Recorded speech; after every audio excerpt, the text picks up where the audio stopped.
Un gran gusto tenerlos a todos una vez más allí. Les habla Ezequiel Trumper. Tenemos un interesante programa para compartir con todos ustedes en este programa que pueden escuchar 2 veces por semana en nuestro canal de YouTube, que tiene el nombre de quien les habla, Ezequiel Trumper. Trumper se escribe fonéticamente en español. También en Radio Punto Latino Sydney, Radio Metropolitana de Melbourne, Victoria, Radio Austral de Auckland, en Nueva Zelanda, y muchas otras emisoras que sé que llevan este programa en muchos puntos comunitarios de Australia y Nueva Zelanda y otras partes del mundo. Mire, yo escuché muchas cosas tontas, ¿no? Pero cuando Australia está en un gravísimo problema de inflación, estamos en una campaña de un referéndum divisorio por la voz de eso, vamos a hablar en un ratito. Cuando el gobierno hace campaña por una empresa nacional privada en detrimento del bolsillo de los australianos, haciendo que el precio de los pasajes esté más del 50% por arriba, de los pasajes aéreos, estoy hablando de lo que estaba antes de la pandemia y demás. Resulta que la ministra de Medio Ambiente, que se llama Tanya Plibersek, usted la conoce, de una mediocridad inigualable prácticamente, quiere pasar una ley. Escuche bien, porque usted escuchó muchas cosas, pero quiere pasar una ley obligando a la gente que tiene gatos, no se ría, que tiene gatos, a que no los deje estar fuera de la casa donde la gente vive con los gatos a la noche. Además quiere limitar el número de gatos que uno puede tener en la casa y quiere obligar a que los gatos sean castrados para que no puedan reproducirse. Usted mira, pero esta mujer se levantó mal, tiene algo. Inteligente no es, ni lo fue nunca a pesar de la enorme maquinaria de publicidad que tuvo a su alrededor. En un momento dado ella fue Shadow Minister for Foreign Affairs. Dio tanta vergüenza, que la sacaron, el propio partido la sacó al poco tiempo porque no sabía lo que estaba hablando. Ahora dice que quiere hacer esto para proteger especies en extinción. Y el gato que usted tiene, yo tenía una gata que se llamaba Petal y un gato que se llamaba Teddy, muy lindos los dos. Petal todavía vive, está viviendo con familiares en Australia. No puede estar a la noche fuera a lo mejor se come algunos invertebrados, que ella no sé si nombra. Pero que además, imagínese a quién se le puede ocurrir. Y ella dice que Australia es una de los principales países del mundo en poder perder o estar perdiendo vida silvestre o salvaje.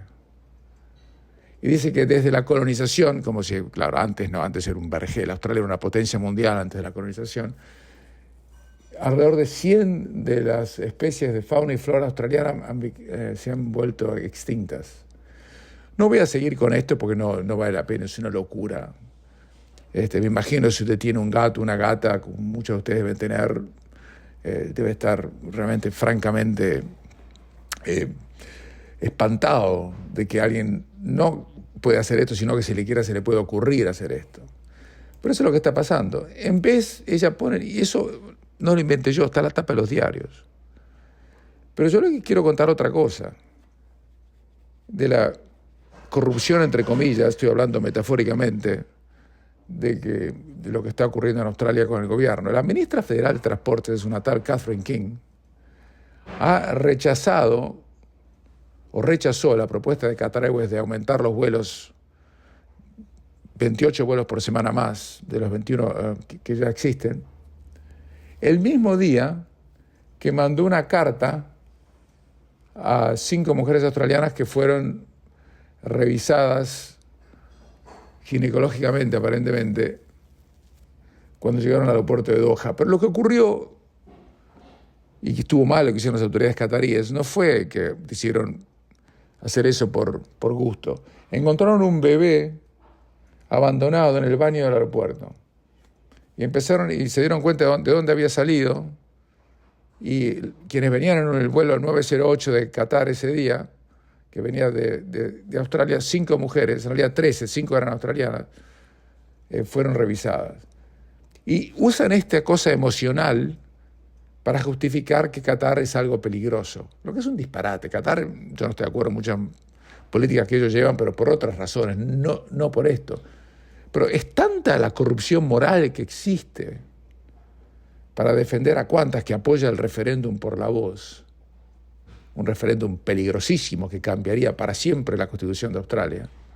Se los vengo advirtiendo desde hace muchísimo tiempo, y el referéndum va a ser el día 14 de octubre.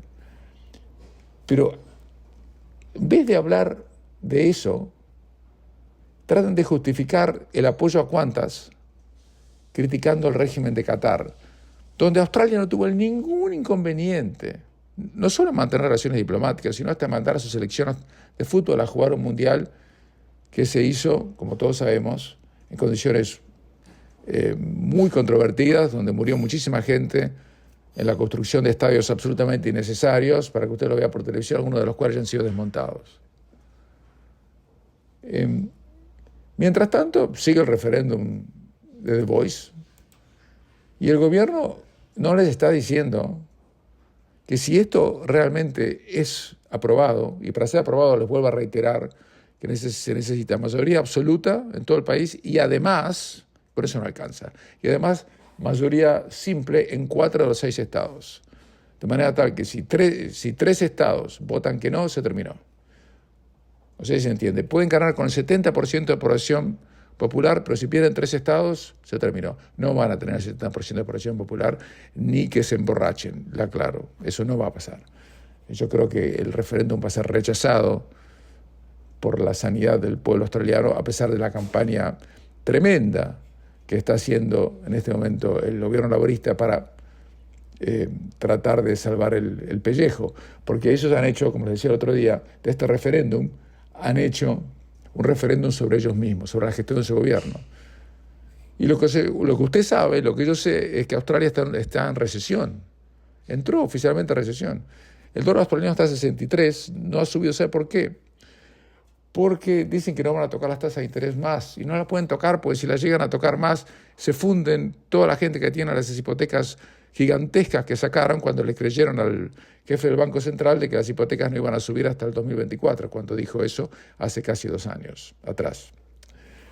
Es que la situación es caótica desde ese punto de vista, y lo que más preocupa a la gente es si va a poder pagar la hipoteca cuando se le acabe la tasa de interés fija. Si sus hijos van a poder comprar alguna casa alguna vez en la vida, hijos o nietos. Si van a poder ir al supermercado y salir indemnes, porque hoy con $100 compran mucho menos de lo que compraban hace 2 años.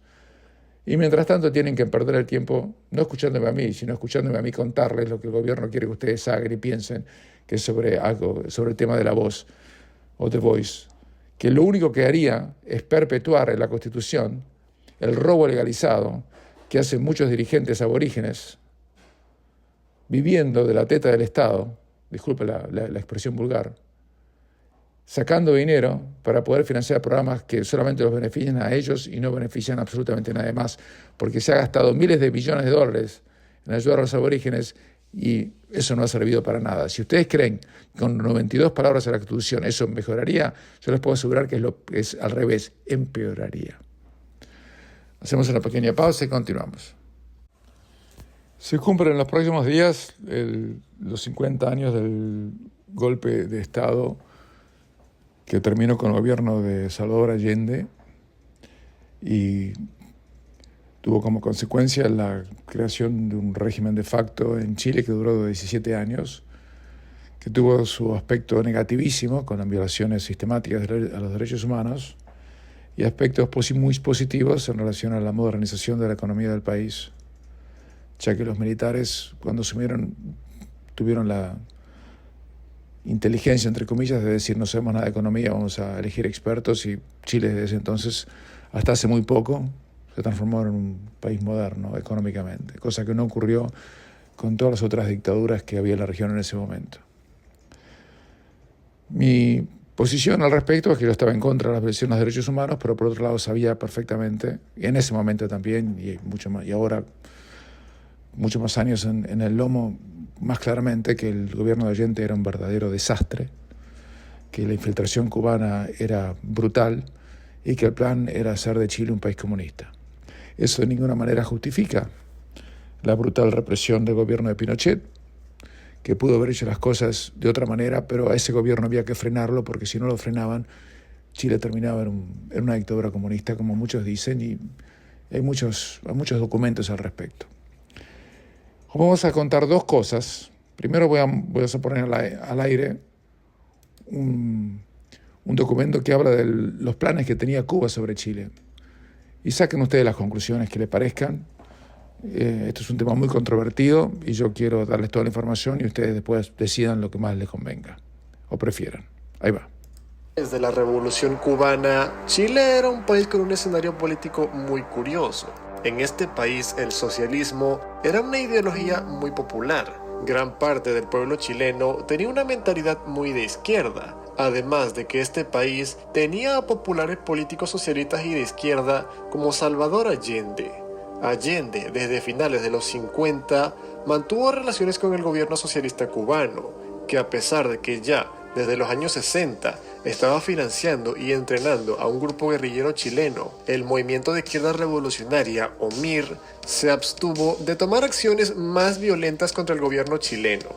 La paciencia de Cuba al final dio sus frutos, pues en 1970 el popular Allende ganó las elecciones presidenciales en Chile, convirtiéndose en el primer presidente comunista en ganar unas elecciones democráticas. Cuba mantuvo una relación muy cercana y fraternal con el Chile de Allende. Una interrupción. Allende ganó con apenas el 36% de los votos. No tuvo mayoría propia, ni mucho menos. El sistema electoral en Chile en ese momento hacía que con mayoría ni siquiera simple uno podía ser electo presidente. No tenía mandato para hacer lo que hizo después. Continuamos. Sin embargo, esta relación comenzó a deteriorarse. ¿Por qué dos países gobernados por comunistas se llevarían mal? Sencillo, Allende y Castro tenían filosofías diferentes. Castro creía en una revolución rápida, violenta y armada, mientras que Allende creía en una revolución lenta y pacífica. A pesar de las tensiones entre estos dos personajes históricos, durante este periodo, Cuba siguió entrenando y armando no solo al MIR, sino también a otro grupo armado de extrema izquierda, el Grupo de los Amigos Personales, que era una guardia personal de Allende. Durante su presidencia, Allende toleró enormemente la intromisión cubana en su país, más que nada por debilidad política. Por desgracia, al final, el tiempo le dio la razón a Fidel Castro. La vía lenta y pacífica al socialismo resultó en un fracaso. Las condiciones económicas y sociales en Chile empeoraron y en 1973 ocurre un golpe de Estado apoyado por los Estados Unidos, en donde Allende fue derrotado, se suicidó y comenzó una dictadura militar dirigida por el nacionalista Augusto Pinochet. Con el inicio de la dictadura de Pinochet, los comunistas chilenos, ahora sí, se convencieron de la necesidad de la lucha armada, y Cuba, en todo momento, estuvo ahí para brindarles el apoyo necesario. En los años 70, el gobierno chileno le asestó duras derrotas al MIR, lo que llevó a los cubanos a cambiar de estrategia. Cuba entrenó a una gran cantidad de chilenos en lucha guerrillera. Muchos de estos chilenos, más adelante, fueron enviados a Nicaragua o a algunos otros países centroamericanos para luchar en guerrillas comunistas locales y así de paso conseguir conocimientos para más adelante luchar contra Pinochet. Uno de estos jóvenes chilenos fue Raúl Pelegrín, un ardiente comunista y fiel defensor de la lucha armada. Pelegrín, junto con muchos comunistas chilenos, al regresar a su país en los años 80, en vez de unirse al decadente MIR, decidió formar su propio grupo guerrillero, el Frente Patriótico Manuel Rodríguez o FPMR. Este grupo guerrillero fue excepcional en lo que a combate se refiere, llevando a cabo exitosamente asaltos a bancos, haciendas, puestos militares y policiales, plantando bombas, secuestrando personas, entre otros. Cuba, a pesar de la independencia y el éxito del FPMR, siempre estuvo allí para apoyar la revolución en el país andino. En 1986, Cuba y el FPMR acordaron para llevar a cabo el contrabando ilegal de armamento más grande de la historia de Latinoamérica, mejor conocido como el desembarco de armas en Carrizal Bajo. Por desgracia para los comunistas, el contrabando al final salió mal, y el gobierno chileno los descubrió. A finales de los 80, el gobierno chileno le asestó duras derrotas al FPMR, causando su división interna y derrota. Hasta ahí ese informe, que es, yo diría, bastante neutral. Estas les voy a poner al aire, ya que es un momento muy especial para toda la comunidad chilena. Yo sé que la comunidad chilena en Australia está dividida, y en Nueva Zelanda también, entre los que están a favor y en contra. Entonces yo dije lo que pienso, que cada uno piense lo que quiera. Pasaron 50 años, no vamos a pelear por eso. Estas son frases del propio general Pinochet. Ahí va. Significado de este hecho. En primer lugar, que nuestro enemigo está organizado perfectamente, que recibe dinero de afuera, que recibe armas de afuera y que los chilenos mal nacidos le apoyan. ¡Viva Chile! ¡Viva Venezuela! ¡Viva! ¡Viva Chávez! ¡Viva Maduro! Increíblemente, esas eran las palabras de Pinochet, que en ese sentido tenía razón, pero eso de ninguna manera justifica los crímenes brutales que cometió y apañó, y mucho menos el dinero que se robó, que ya es conocido. Aquí no estamos ni a favor ni en contra, aquí tratamos de darle un panorama. Chile cambió muchísimo desde entonces. En este momento ha habido una especie de revival, y muchos chilenos añoran la época de Pinochet en cuanto a su crecimiento económico, porque el gobierno actual de Gabriel Boric, para decirlo menos, es pésimo. Hacemos una pequeña pausa y continuamos. Uno de los temas que más divide a la gente en Latinoamérica, y les cuento esto porque en Australia no hay mucho más para contar, les soy muy sincero, seguir hablando de The Voice y esto que lo otro realmente no genera demasiado interés. Vamos a seguir contando si llega a pasar algo más en la campaña, pero falta todavía más de un mes. Pero en este momento hay un gran debate en la Argentina y en otros países también acerca de si hay que reivindicar no solamente a quienes fueron víctimas de violaciones de derechos humanos por parte de los gobiernos en las dictaduras de los 70, sino también hay que rendirle respeto a quienes fueron víctimas de los guerrilleros, esas bandas de delincuentes asesinas, mal llamadas montoneros o ERPO, como quieran llamarlos en la Argentina y en otros países de Latinoamérica, que mataban a mansalva a civiles sin ningún tipo de piedad y no solamente a sus objetivos militares, aún cuando en esos países había democracia. Quiero compartir con ustedes las frases que dijo un conocido historiador argentino, se llama Juan Bautista Joffre, el Tata Joffre lo llaman, que fue ex secretario de Inteligencia de Argentina durante el gobierno de Menem y que se ha dedicado a escribir muchos libros al respecto, que tiene mucha información y habla justamente de lo que pasó en Argentina y también de lo que pasó en Chile. Así que esto que les voy a compartir no tiene prácticamente desperdicio, y esta entrevista fue dada hace un par de días nomás, y fue con motivo de que la candidata a vicepresidenta de Argentina, Victoria Villarroel, que va con Milei en la fórmula, hizo un acto en el Congreso conmemorando a las decenas o centenares de víctimas de los terroristas que mataban a mansalva en los años 70 en la Argentina también, por lo cual ella fue catalogada como negacionista, lo que es un disparate. Pero ahí va las palabras de Joffre, que sabe de esto muchísimo más que yo, obviamente. Ahí va. Dora Cuco de Ayala era una diariera que a la mañana tempranito del día 10 de abril de 1972 estaba vendiendo sus revistas, sus cosas, mientras una chica de FAR, Gabriela Joffre, hacía una señal ante la salida del jefe de la guarnición. Se pone en movimiento el operativo de FAR y del ERP y asesinan al teniente general Juan Carlos Sánchez, 10 de abril de 72. Llevaba esta carpeta, una simple carpeta que él iba a exponer 3 días después a la NUCE. Sería no pleno si no dijera que la tapa de esta carpeta era esta. Está toda ensangrentada. Es la sangre del teniente general Juan Carlos Sánchez, asesinado por mi prima Gabriela Joffre y por Julio Roqué. Julio Roqué le va a tirar con un FAL y un año después va a asesinar a José Ignacio Rucci. Pero para que veas cómo se perdió el rumbo en Argentina, El señor Roqué va a ser preso en febrero del 73. Va a ir a los últimos meses de la Cámara Federal Penal de la Nación. El Camarón. El Camarón. Lo mataron a Quiroga, al juez. Exacto. El Camarón. Bueno, un comando de Rosario viene a buscarlo a Roqué. Querían que les hablara de cómo habían asesinado a su comandante.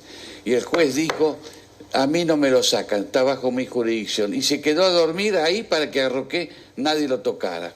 Esa es la Argentina que nosotros perdimos y que la dirigencia política dejó que se perdiera. ¿Por qué? Porque el 25 de mayo del 73 fueron abiertas las puertas de las cárceles, los presos fueron liberados y los jueces de la Cámara perseguidos. No había un desaparecido. Mandaban ellos y no los militares. De todos esos jueces queda un juez solo, vivo y que está preso.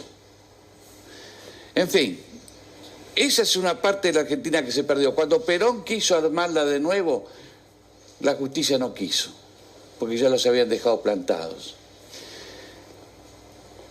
El otro error de la dirigencia política, que siempre tiene que salvaguardar a la sociedad, es dejar a la sociedad libre, soltarle la mano. Eso fue el 24 de marzo del 76.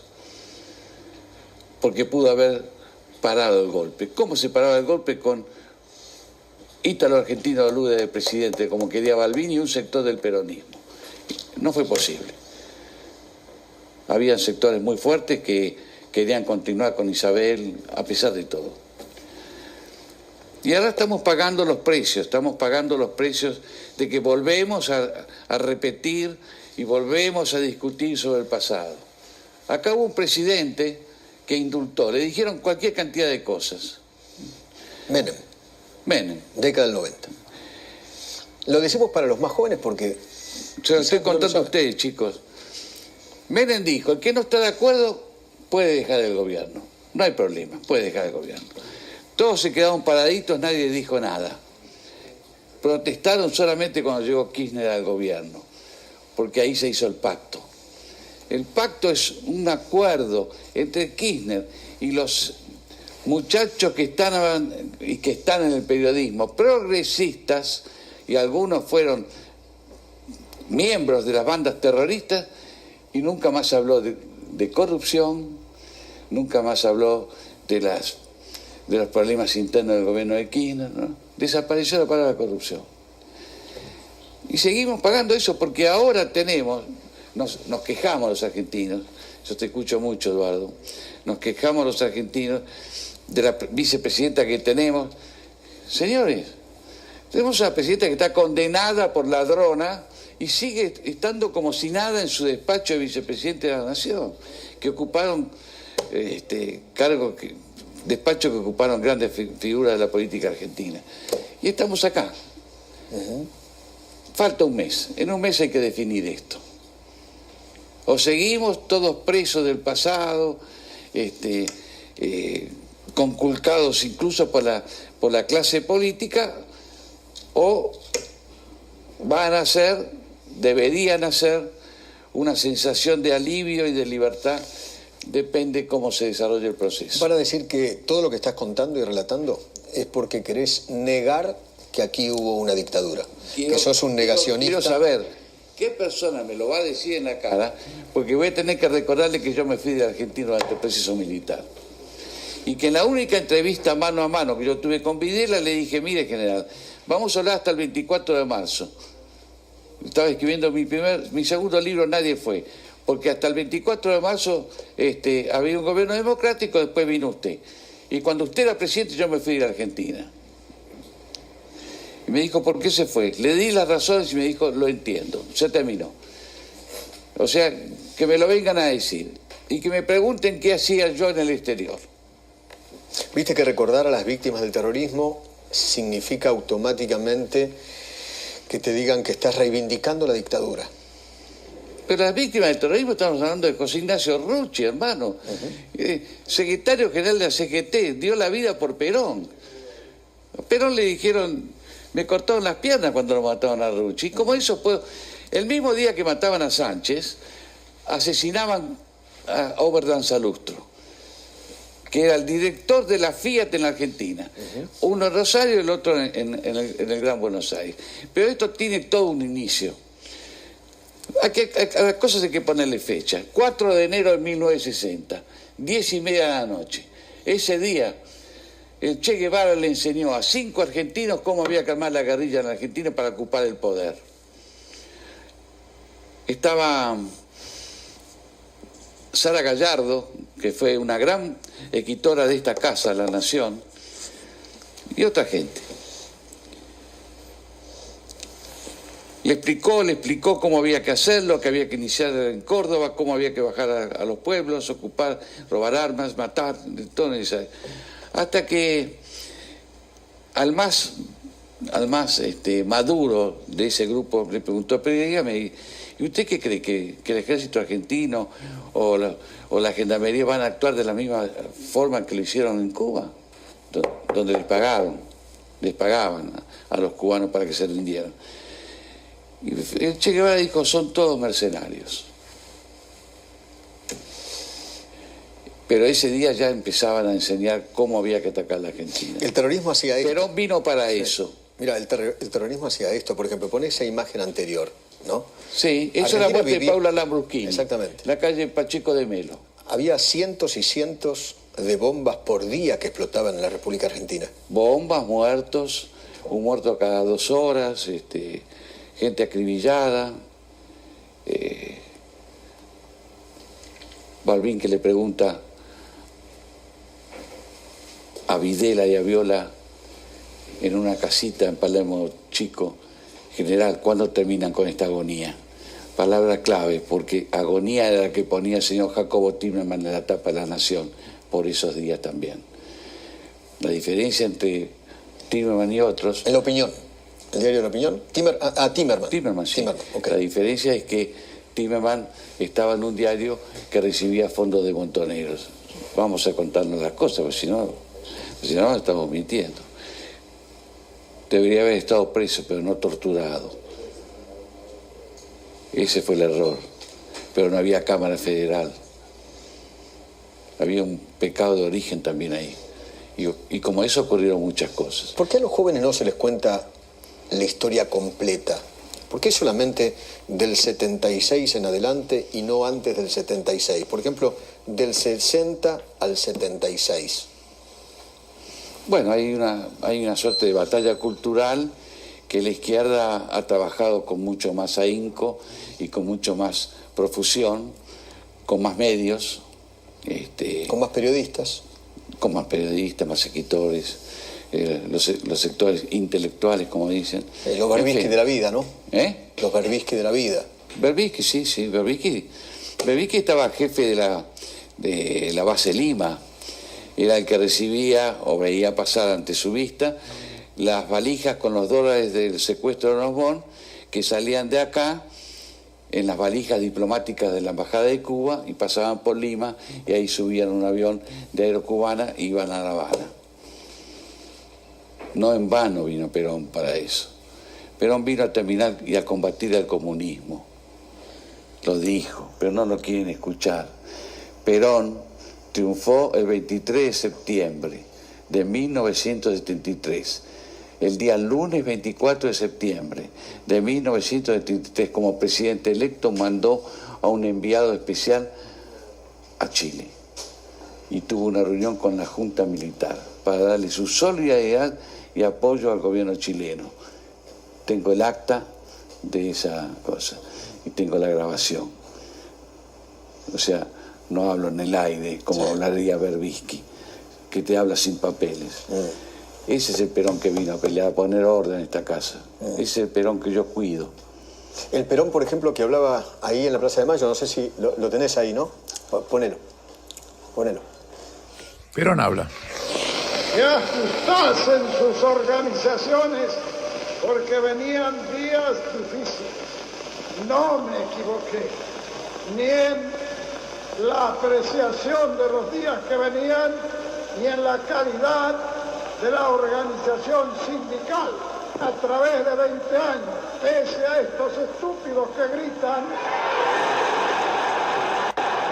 que a través de estos 21 años las organizaciones sindicales se han mantenido inconmovibles.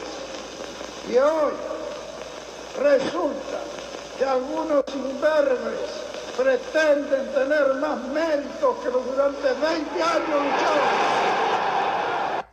Esto es el 1 de mayo del 74, al cual no asistí porque estaba de luna de miel, don Eduardo. Yo me había casado, así que ese discurso lo escuché por radio desde una playa de Punta del Este. Si no hubiera estado en el sector de la plaza de la derecha, junto con los gremios, o un sector del periodismo, la otra parte era de Montoneros.